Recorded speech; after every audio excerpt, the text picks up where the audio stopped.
Bismillahirrahmanirrahim. Assalamualaikum warahmatullahi wabarakatuh.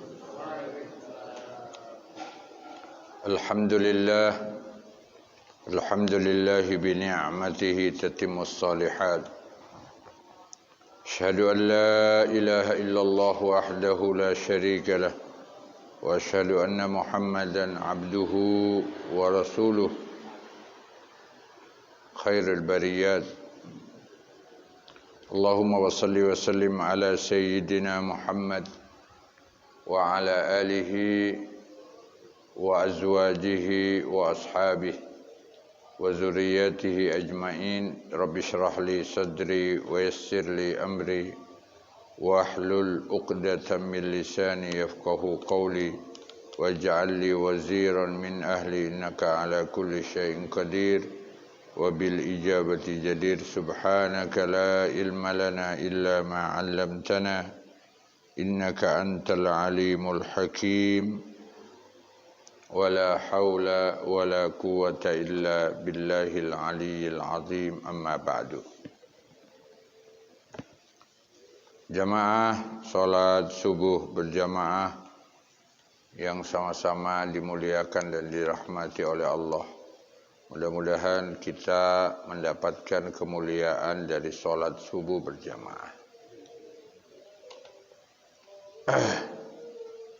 Pada kesempatan kali ini saya ingin menyampaikan dulu tentang kemuliaan bulan Muharram.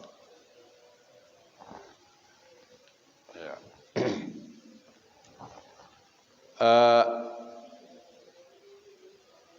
Ada hadis Nabi yang penting untuk kita camkan bersama, bahwa Allah Subhanahu wa taala menutup setiap tahun itu dengan bulan mulia dan memulai setiap tahun itu dengan bulan mulia. Ya, yang disebut dengan al-ashhurul hurum. Bulan-bulan yang dimuliakan oleh Allah itu ada 4. Ada yang ikut kemuliaannya karena dia adalah musim haji, yaitu bulan Zulqa'dah. Ngikut kemuliaannya ke bulan Zulhijjah. Ada yang dimuliakan oleh Allah karena memang dia adalah pembuka tahun, yaitu bulan Muharram. Ya, bulan Asyura biasanya kita sebutnya di Jawa. Ya, bulan Syuro. Ya. Itu juga nanti kita akan jelaskan kenapa kok disebut Asyura. Ya, yang kemudian disingkat oleh orang tua kita dengan Syuro. Sebenarnya itu diambil dari kata Asyura, yang artinya Asyura itu 10. Jadi tanggal 10 Muharram. Karena itu yang istimewa, itu mengilhami orang tua kita untuk menyebut bulan ini bulan Asyura. Bulan Syuro, ya. Jadi apa hikmahnya, kenapa Allah menutup setiap tahun dengan bulan mulia dan memulai setiap tahun dengan bulan mulia? Yang pertama adalah bahwa kenapa Allah menutup tahun dengan tahun mulia? Supaya kita jadikan sebagai ajang introspeksi diri, untuk mawas diri, untuk mengevaluasi diri. Ya. Kalau Allah tidak mentakdirkan kita untuk meraih kemuliaan Zulhijjah dengan melaksanakan ibadah haji umpamanya, Allah masih meletakkan begitu banyak kemuliaan di bulan Zulhijjah yang bisa kita raih manfaatnya untuk menerima ampunan Allah, untuk mendekatkan diri kepada Allah. Makanya kenapa orang yang tidak disyariatkan, tidak mendapatkan kesempatan untuk melaksanakan ibadah haji, disunnahkan untuk puasa Arafah. Tapi orang yang melaksanakan ibadah haji enggak. Karena dia konsentrasi kemuliaan untuk melaksanakan manasik haji, wukuf di Arafah. Gitu. Nah, cuman ada satu fenomena pemahaman yang menurut kajian kitab itu adalah keliru di akhir-akhir ini. Ada orang yang menyandarkan puasa Arafah itu karena wukuf di Arafah. Padahal Rasulullah udah puasa Arafah sebelum datang syariat pelaksanaan ibadah haji.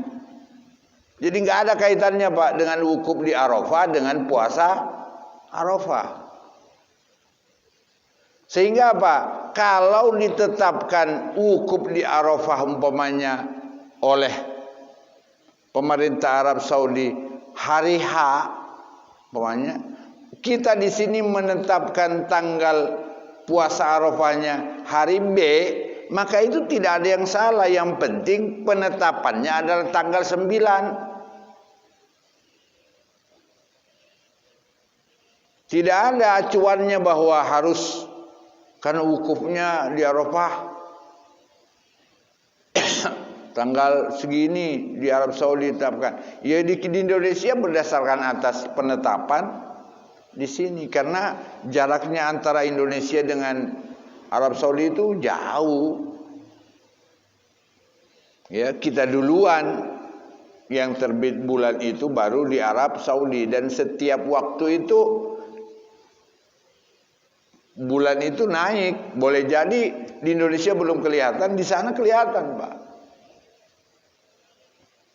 Ya, makanya kalau kita kemudian sudah ru'yah nggak ngelihat, ya sudah.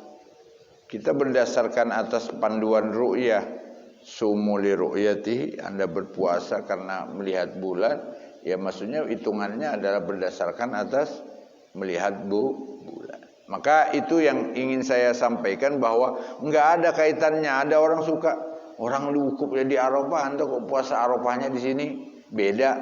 Nggak ada kaitannya. Yang penting ketetapan adalah ketetapan puasa Arafahnya tanggal 9 berdasarkan ketetapan yang sudah ditetapkan penanggalannya. Masalah beda penanggalannya nggak jadi masalah. Yang penting tanggal 9. Nah, jadi orang yang melaksanakan wukuf di Arafah tidak disunahkan puasa Arafah. Kenapa? Dia sudah mendapatkan kemuliaan. Tapi kita yang tidak diberikan takdir oleh Allah untuk melaksanakan ibadah haji, apa? Disunahkan oleh Rasulullah untuk menghapus dosa-dosa, untuk mengevaluasi diri, menghapus dosa-dosa dengan melaksanakan ibadah puasa Arafah. Makanya Rasulullah berkata, saumu Arafah yukaffirus sanatainil madiyatain wal qabil. Puasa Arafah itu pahalanya dijanjikan oleh Allah melalui Rasulnya apa? Menghapus dosa-dosa 2 tahun. 1 tahun yang akan datang dan 1 tahun yang lalu.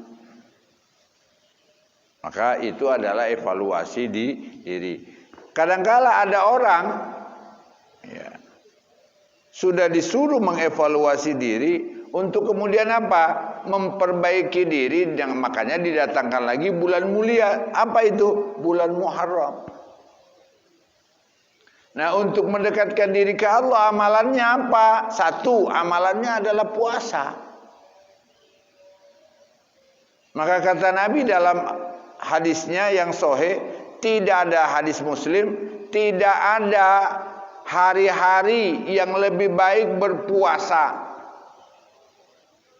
setelah bulan Ramadan dibanding Syahrullah Al-Muharram, bulan Allah yang Anda sebut Muharram. Muharram itu artinya mulia, Pak, bukan berarti yang diharamkan. Kadang-kala ada orang Muharram yang haram dong. Makanya membangun rumah kadang-kala dibuat nggak boleh di tanggal 1. Ada budaya kayak begitu. Ada hitung-hitungan begitu, Pak. Nggak boleh bangun rumah, bangun usaha dari tanggal nimbulnya hari tanggal di mana hari itu adalah awal Muharram. Karena salah mempersepsikan maknanya, disebut itu adalah larangan, jadi larangan buka. Karena Muharram kok yang dilarang.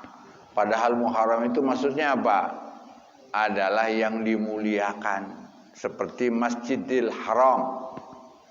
Masjidil Haram itu bukan masjid yang dilarang, Pak. Masjid yang dimuliakan oleh Allah. Ya. Jadi pengertian haramnya di situ bukan pengertian haram dalam artian larangan, bukan. Ya. Makanya disebut Ashhurul Hurum, bulan-bulan yang dimuliakan oleh Allah, bukan bulan-bulan yang diharamkan oleh Allah. Boleh jadi karena dimuliakan oleh Allah haram berperang, betul. Tapi makna khususnya adalah bahwa ini adalah bulan yang dimuliakan oleh Allah. Maka kita apa? Dianjurkan berpuasa. Nah, berpuasanya dari apa? Boleh dari tanggal 1. Ya.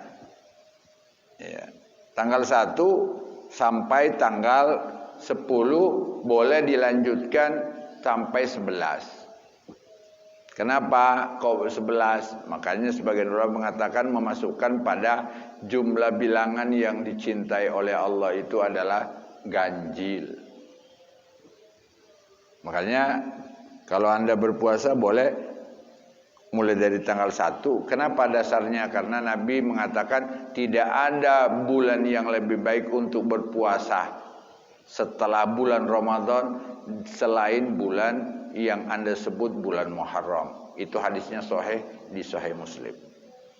Maka kita boleh mendekatkan diri ke Allah berdasarkan atas evaluasi, ya, memperbaiki kualitas keimanan dan penghambaan diri kepada Allah dengan banyak berpuasa.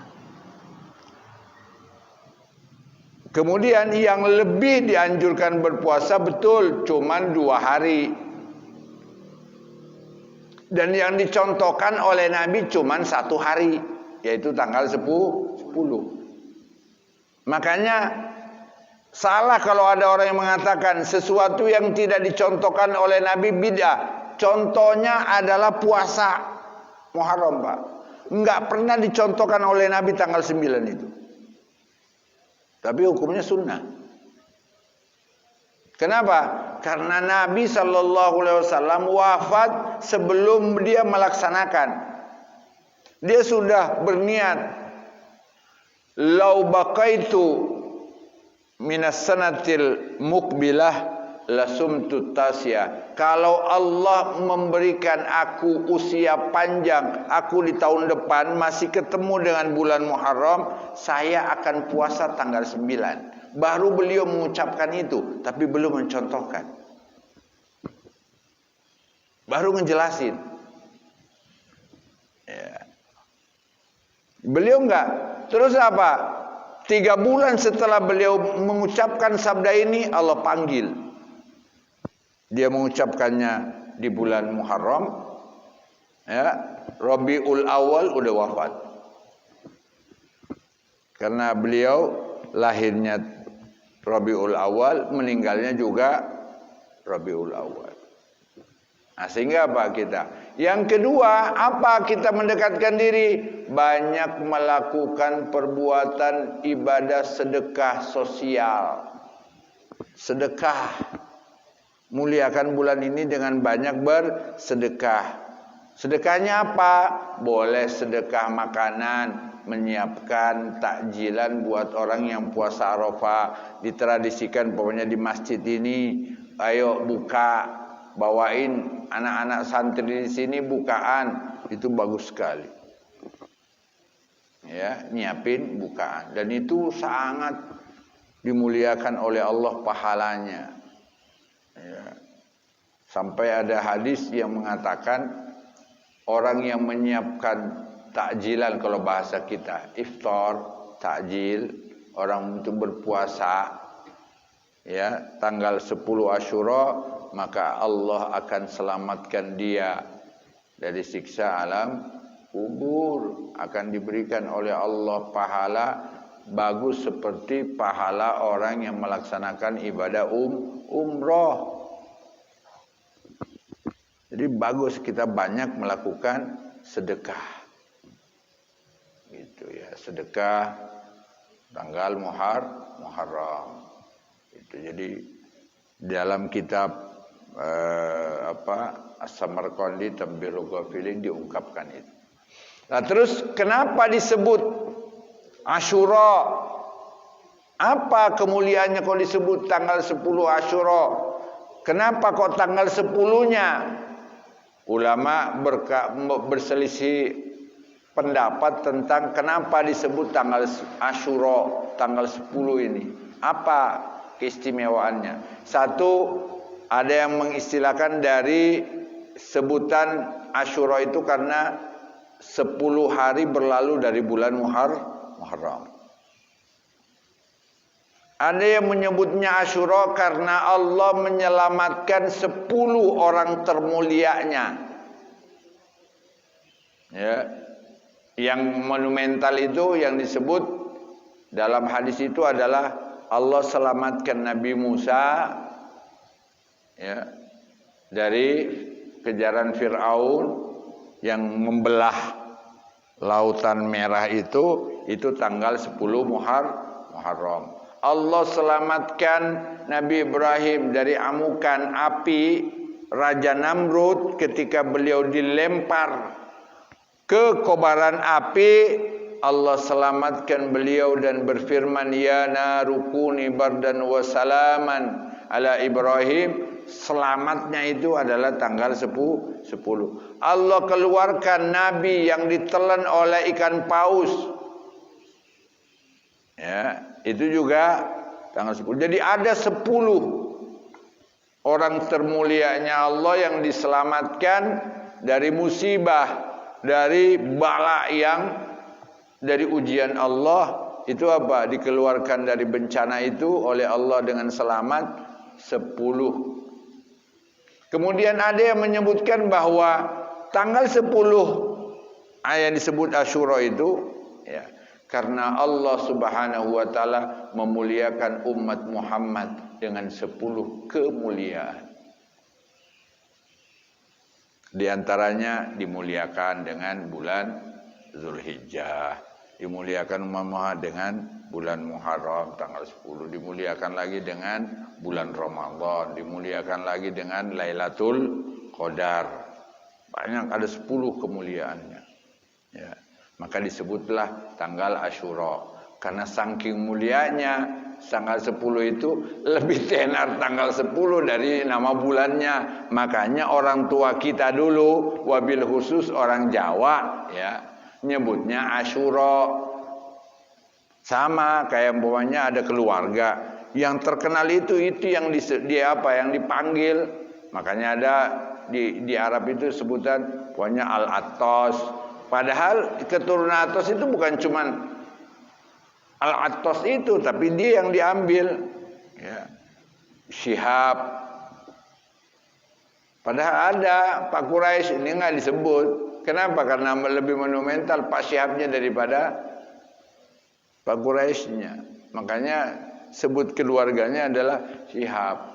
Sama juga ini karena lebih mulianya tanggal 10, maka dia lebih populer di bangsa kita daripada bulan sendiri. Makanya disebutlah bulan Muharram dengan sebutan Asyura, yang disingkat oleh sebagian orang kita dengan sebutan bulan Syura. Itu. Jadi itu kemuliaannya. Mari kita raih kemuliaan dan ampunan Allah dengan mendekatkan diri ke Allah dengan memperbanyak ibadah kebajikan. Sebenarnya dasarnya adalah firman Allah yang mengatakan ada 4 bulan yang aku muliakan, maka jangan anda zolimi diri anda. Maksudnya apa? Kata Imam At-Tabari, dan Imam Ibnu Katsir dalam tafsirnya, betul maksiat kepada Allah diharamkan di seluruh bulan yang 12. Tapi Allah lebih mengharamkan di bulan-bulan yang dimuliakan oleh Allah. Dalam pengertian, kalau Anda berani-berani melakukan kemaksiatan kepada Allah di bulan ini, bukan malah melakukan pendekatan diri ke Allah dengan melakukan perintah dan anjuran Allah, baik melalui Al-Quran walaupun melalui hadis Nabi Sallallahu Alaihi Wasallam, maka Anda apa? Akan dilipat gandakan dosanya dan hukumannya. Sama kata Imam At-Tabari, betul melakukan maksiat kayak zina di seluruh tempat diharamkan oleh Allah, tapi lebih diharamkan lagi kalau itu kita lakukan di mana? Di Masjidil Haram. Betul Pak, Bapak berzina di hotel bintang 5 tetap haram. Haram, maksiat. Tapi lebih Allah tekankan, jangan maksiat kepadaku di tempat yang aku sucikan. Di mana umpamanya? Anda berzina di masjid. Lebih diberatkan oleh Allah hukumannya. Bahkan kadang-kala Allah perlihatkan itu kemurkaannya dengan orang yang melakukan perzinahan di rumah-rumah Allah. Allah perlihatkan. Kenapa? Allah murka. Betul. Zina dimanapun Allah apa? Enggak bolehkan. Maksiat zina itu tetap enggak boleh. Jangan kayak Panji Gumilang. Bilang boleh, yang penting sebentar bisa ditebus. Nggak ada itu Pak. Gitu. Saya naik dewe nafsirin Al-Quran. Tapi saya heran di Indonesia itu, orang yang salah masih ada lagi orang yang lebih salah membela orang yang salah. Di negeri kita ini aneh-aneh emang. Udah jelas dia banyak kesesatannya, masih nanya juga kesesatannya apa, gitu ya. Jadi itu penjelasan tentang kemuliaan bulan Muharram. Mudah-mudahan kita diberikan oleh Allah kesempatan untuk apa? Mengisinya dengan amalia-amalia. Karena saya khawatir ini tinggal tanggal 19, sekarang tanggal 16 ya, 16, 3 hari lagi insya Allah berakhir sudah bulan Zulhijjah. Lahir tanggal 19 ya, tanggal 19, sekarang tanggal 16, berarti tinggal 3 hari kalau hitungan tanggalnya. Kita mah tanggal 2 hari lagi. Hari ini sama hari ini tinggal 3 hari, besok udah tinggal 2 hari ya, tanggal 1. Silakan mulai mendekatkan diri ke Allah di bulan-bulan mulia.